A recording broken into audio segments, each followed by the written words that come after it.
Vanessa from Ishoni, London, and I'm here today with Dora, who's an English tutor. Hello. Dora has lived in 7 countries and she speaks 3 languages fluently. And she's currently living in London. She's also a postgrad student at UCL, and she's going to tell us about how her studies are relevant to English learning. Could you give us an introduction to that? Yes, I studied a mix of psychology and neuroscience for my master's. It's called social cognition. So I basically thought about how people think about people. Mm-hmm. And as a teacher, I'm interested in how we can apply such research on how to learn a language and what is actually important when you're learning a language. That sounds really relevant to language learning. It's really interesting to think about the brain and how it functions. Can we break it down in a really easy to understand way? Yeah, of course. Well, one of the things that I really like to say to my students is about the importance of suppressing Japanese when trying to speak English. For example,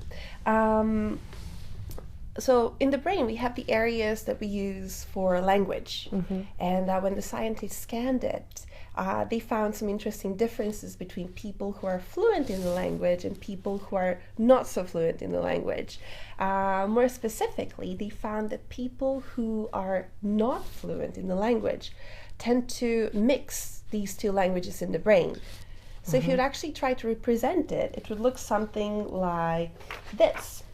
So as you can see here, this E would be English and J would be Japanese. So if this is some area of your brain, let's say, for using language, then you would have all these things mixed together. So Japanese would be mixed in here and English would be there and so on and so on. But when they actually scanned the brains of people who spoke languages fluently, they found that English and Japanese are actually very separate. Wow, so I didn't know that. Yeah, so obviously it's not as simple, but just for the sake of this video, if we try to... Just for the sake of illustrating the importance of separating out the languages. Yeah. Mm-hmm. So they found that people who speak languages fluently actually suppress one language. So they stop one language from coming in when they speak another language. So for the sake of illustration, we can think of it as, like English is clearly here and Japanese is clearly there. Mm-hmm. So whenever beginner students try to learn English, I would really encourage them to try to suppress it, to suppress the urge to speak Japanese whenever it comes out. Right. Because that's pretty much the only way to help them become more fluent and sound more natural in English. That's really interesting. So the point is to get the message across as opposed to mixing up the 2 languages and getting confused. We need to just suppress the native language and try and communicate fluently. Yeah, and it's also, yes, so basically, whenever we try to speak with multiple languages, we always have to stop one language and we always have to activate another language. Yes. So there's always this practice of stopping and putting and stopping and letting another language start. So there's another really interesting point that Dora made earlier, that studies show that only 7% of what you when you're communicating is actually the words? Yes, so some psychologists say that actually only 7% of what we communicate is done through words. And they say about 50% is done through body language, right, and 40% through the emotional tone in your in what you say. So just the tone of voice. Yeah. Wow. Of course, there are many scientists who think, well, this number might be a little different, but still, there's a point that words are not the only way to communicate with someone. Mm-hmm. And oftentimes, we say so many things with our facial expressions and with our body language and with our emotional tone. Yes. So, for example, saying, okay, you can say it in so many different ways, like, okay, and be very enthusiastic, and say, okay. Yes. And just sound like you really don't want to do it. So it's important, isn't it, in people who are feeling that they don't have the vocabulary to realize that they can still communicate, and a lot of this is a cultural difference.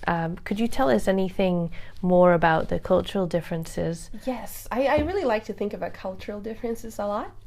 And some of the things that I like to think about lately is about differences in modesty in English and Japanese. So, oftentimes when I teach beginner students, somehow they think that English does not have any polite expressions or polite language, but actually that is wrong. And in English, as you know, we also care a lot about politeness. And especially, I guess... Especially British English, yes. British English, yeah. Yes. They care so much about how you express things. Now, I'm not saying that, you should think of these very complex sentences. And, it's true that English does not have a specific language or style that's devoted to politeness like keigo in Japanese. But it is true that we really do care about manners. I liked something else that you mentioned about saying a positive slant, so using a positive word but then with a negative. So instead of saying this is boring, you might say it's not interesting. Exactly. So this is one of the things that people or everybody can do easily.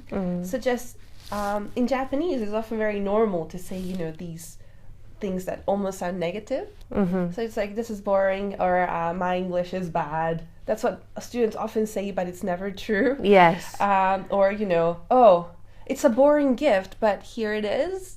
And in English, it just sounds strange, although it might sound quite natural in Japanese. Yes. So in English, we also like to be modest about our gifts, for example. But we would say, oh, it's a little something, or it's not much, but here. Yes, it's not so big. So this is our way of making it milder. Yes. So, like when you want to say it's boring, just use the opposite word. So thank you very much for sharing your top tips with us, Dora. Well, thank you for having me.